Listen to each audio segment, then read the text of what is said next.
Hello friends, आपका स्वागत है हमारे यूट्यूब चैनल प्रतीक क्लासेज में। आज हम पढ़ने जा रहे हैं 10th क्लास का टॉपिक समांतर श्रेणी, इसकी एक्सरसाइज 5.2 क्वेश्चन नंबर है ये 13। और पिछले क्वेश्चंस मैंने अपने पिछले वीडियो में सॉल्व करवा दिए हैं, तो आप वहां जाइए और देखिए। 3 अंकों वाली कितनी संख्या है 7 से विभाज्य है। अब 3 अंकों वाली संख्या, 3 अंकों वाली, अब देखो 99 लिखूं मैं, तो इसमें कितने अंक है? इसमें 2 अंक है, तो ये 3 अंकों वाली संख्या नहीं है। अब ये 3 अंकों वाली संख्या शुरू होती है 100 से और 999 तक 3 अंकों वाली संख्या ये चलती है। इसमें कितनी संख्या, इसमें नंबर पूछा कि 100 से लेकर 999 तक कितनी संख्या है वो 7 से विभाज्य है। तो अब देखिए 7 से विभाज्य 100 तो 7 से विभाज्य नहीं है। हम बात करें 101 की, आप भाग देकर भी देख सकते हैं, तो ये भी 7 से विभाज्य नहीं है। हम बात करें 105 की, पहले 104 की देख लेते हैं।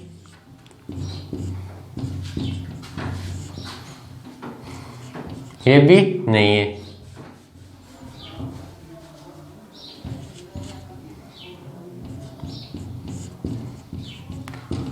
तो पहली संख्या है 105 जो कि 7 से पूर्णतः विभाजित है, तो हम पहली संख्या लिखेंगे 105।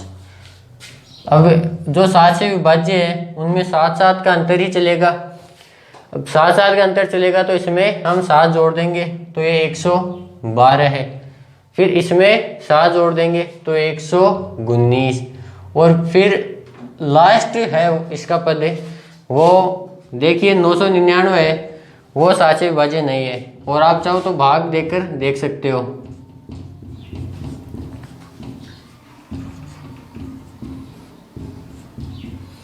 तो अब है वो 19 में 7 का पूर्णतः भाग नहीं जाता है। यहाँ हम 8 कर देते हैं, ये भी नहीं होता। 7 ये भी नहीं है। 6 ये भी नहीं है। 5 तो ये भी नहीं है। और 4 करने पर भाग चला जाता है। तो संख्या 994 है, वो भी 7 से विभाजित है। तो ये अंतिम संख्या हो गई 3 अंकों वाली जो कि 7 से विभाज्य है। तो हम यहाँ लिख देंगे 994। तो अब हमारे पास एपी प्राप्त हो चुकी है। एपी है हमारे पास 105, 112, 119 और अंतिम पद है इसका 994। अब हम इसको सोल्व करते हैं। तो प्रथम पद ए बराबर 105, सार्वअंतर डी। दूसरे पद में से पहला पद घटाना होता है। दूसरा पद 112 माइनस 105, तो सार्वअंतर हमारे पास प्राप्त हुआ 7। और ए एन है वो दे रखा है 994, और एनवा पद है वो हमें ज्ञात करना है। सॉरी, एनवा पद दे रखा है 994 और नंबर हमें ज्ञात करने हैं। तो एनवे पद का सूत्र लिखता हूं मैं। एनवे पद का सूत्र ए एन बराबर ए प्लस एन माइनस 1 डी।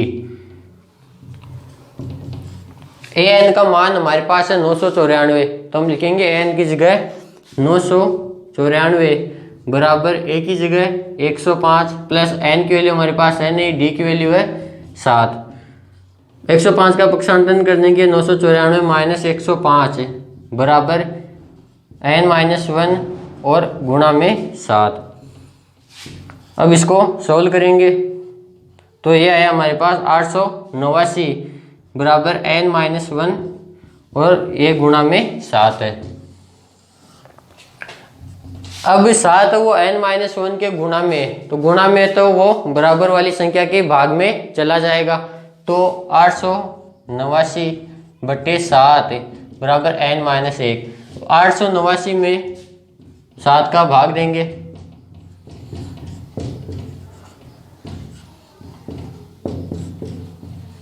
तो ये गया 127 बार बराबर n माइनस 1। अब 1 का हम यहाँ पे पक्षांतरण करेंगे। 1 का पक्षांतरण करने पर 127 प्लस 1 बराबर n, तो n की वैल्यू है 128। तो 3 अंकों वाली संख्या मतलब 105 से लेकर 994 तक 128 ऐसी संख्या है जो कि पूरी पूरी 7 से विभाजित होती है। तो ये हमारे पास इसका आंसर आ गया। क्वेश्चन नंबर 13 कंप्लीट हुआ। अब हम चलते हैं क्वेश्चन नंबर 14 की तरफ। तो ये क्वेश्चन नंबर 14, 10 और 250 के बीच 4 के कितने गुणज है, मतलब जिसमें 4 का भाग पूरा पूरा जाता हो। तो देखिए हम इसके लिए पहले एपी बनाते हैं। 10 में 4 का भाग नहीं जाता, 11 में भी नहीं जाता, 12 तो 12 में जाता है, 12 के बाद में 16 में जाता है, 16 के बाद में 20, 24 और उसके बाद 250 में जाता है क्या, हम चेक करते हैं। 250 में 4 का भाग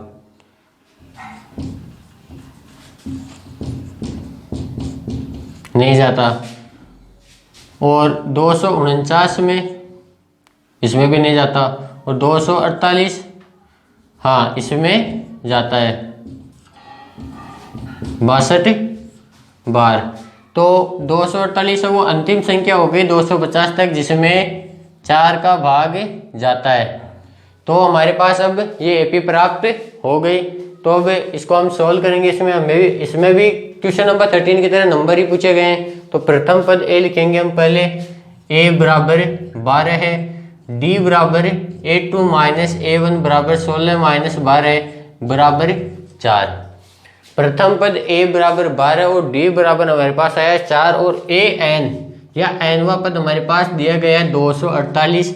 n नंबर हमें ज्ञात करने हैं और इसके लिए मैंने आपको फॉर्मूला बताया था कि nवें पद का सूत्र इसमें लगेगा। तो nवें पद का सूत्र हम लिखेंगे, nवें पद का सूत्र an बराबर a plus n minus 1 d।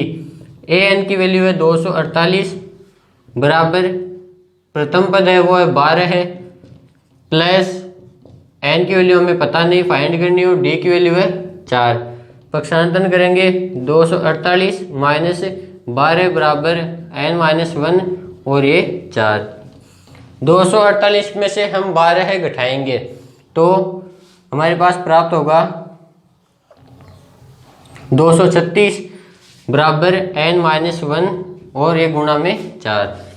अब मैंने पहले भी बताया था जो पद गुणा में होता है वो बराबर वाली संख्या के भाग में चला जाता है। तो बराबर में संख्या है 236, भाग में आ जाएगा 4 बराबर n माइनस 1, भाग देंगे 236 में।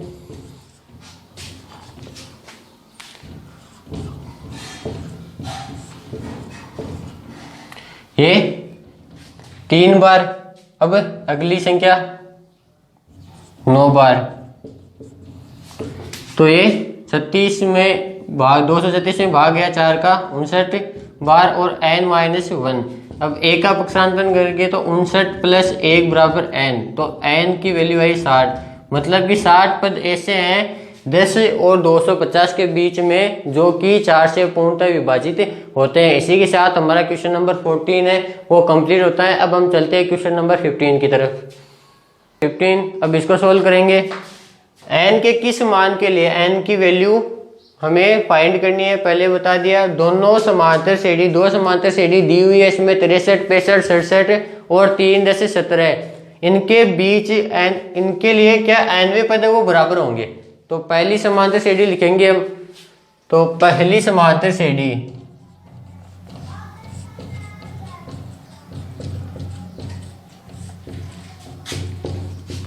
वो है 63, 65 और 67। इनमें प्रथम पद a है वो 63,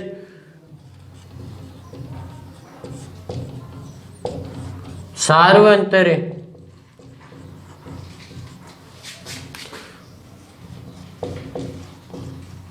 d, सार्वंतर d है वो है, दूसरे पद में से पहला पद घटाना होता है, 65 में से 63 घटाने पर 2 प्राप्त होगा। अब इसके लिए nवा पद ज्ञात करते हैं हम। तो सूत्र होगा a plus n minus 1 d और a की वैल्यू 63 प्लस n की वैल्यू हमें पता नहीं है और d की वैल्यू है वो है 2।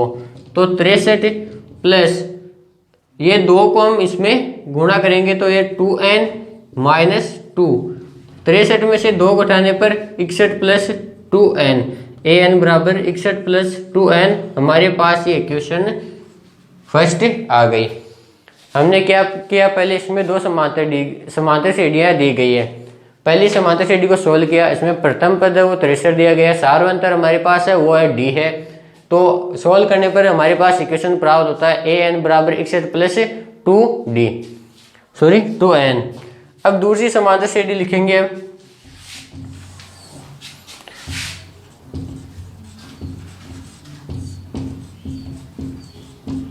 दूसरी समांतर श्रेणी हो गया 3, 10, 17। इसमें प्रथम पद a है वो है 3। दी गई समांतर श्रेणी में प्रथम पद है वो हमें 3 दिया गया है। और सार्वंतर निकालेंगे हम। सार्वंतर d बराबर, दूसरे पदों से पहला पद घटाना तो दूसरा पद है यहाँ पे 10 और ये 3, सार्वंतर d आया हमारे पास 7। n पद हमें ज्ञात करना है, सूत्र लगाएंगे an बराबर a plus n minus 1 d। an बराबर a की वैल्यू 3 प्लस n माइनस 1 और d की वैल्यू 7। तो ये 3 प्लस 7 को n माइनस 1 से गुणा करने पर 7n माइनस 7 प्राप्त होगा, जो कि हम यहाँ लिखेंगे। तो ये 7n माइनस 7, यहाँ पे सॉरी 3 है। अब ये प्लस का 3 और माइनस का 7 घटाने पर -4 प्लस 7n प्राप्त होंगे। तो हमारे पास इक्वेशन नंबर 2 आई -4 प्लस 7n। अब इसमें दिया क्या गया है कि nवें पद वो बराबर है, यानी इन दोनों समांतर श्रेणियों के लिए an है वो बराबर है। तो हम इसको बराबर रखेंगे। तो 61 प्लस 2n बराबर -4 प्लस 7n, ये हमें क्वेश्चन में दिया गया है। तो अब 61 -4 है, इधर आएगा तो ये +4 बराबर 7n माइनस 2n, पक्षांतरण कर दिया मैंने। इसको जोड़ने पर 65 बराबर और इसको घटाने पर 5n। अब गुणा वाली संख्या है वो बराबर वाली संख्या के भाग में जाती है। तो 65 बट्टे n बराबर 65 बट्टे 5। तो n की वैल्यू 13। तो n के 13वें मान के लिए, n का मान पूछा तो ये 13वां मान आ गया। दोनों समांतर श्रेणी है, उनके nवें पद है वो बराबर होंगे। तो ये क्वेश्चन नंबर 15 वो कंप्लीट हुआ। अब हम चलते हैं क्वेश्चन नंबर 16 की तरफ। तो अब ये है क्वेश्चन नंबर 16। वह एपी ज्ञात करो जिसका तीसरा पद 16 है और 7वां पद है वो 5 पद से 12 अधिक। तो इसमें हमें समांतर श्रेणी ज्ञात करनी है। इसमें दिया गया तीसरा पद है वो 16 है, तो हम लिखेंगे a3 बराबर 16 है। तो इसको हम लिख सकते हैं a प्लस 2d बराबर 16। ये क्वेश्चन नंबर फर्स्ट। आगे इसमें दिया गया है कि जो 7वां पद है वो 5वें पद से वो 12 अधिक है। तो 7वां पद 5वें पद से 12 अधिक है। तो a7 माइनस a5 बराबर 12। a7 को हम लिख सकते हैं a plus 6d minus a plus 4d। तो ये a प्लस 6d माइनस को प्लस से गुणा करेंगे, minus plus minus a minus into plus फिर से -4d बराबर 12। ये प्लस का a है और ये माइनस का है, तो ये कैंसिल आउट हो गया। और 6d में से 4d घटाने पर 2d बराबर 12। तो d की वैल्यू हमारे पास यहाँ से प्राप्त होगी 6। अब d की वैल्यू हमारे पास 6 आ गई। इसको हम इक्वेशन नंबर फर्स्ट में रखेंगे। d का मान समीकरण 1 में रखने पर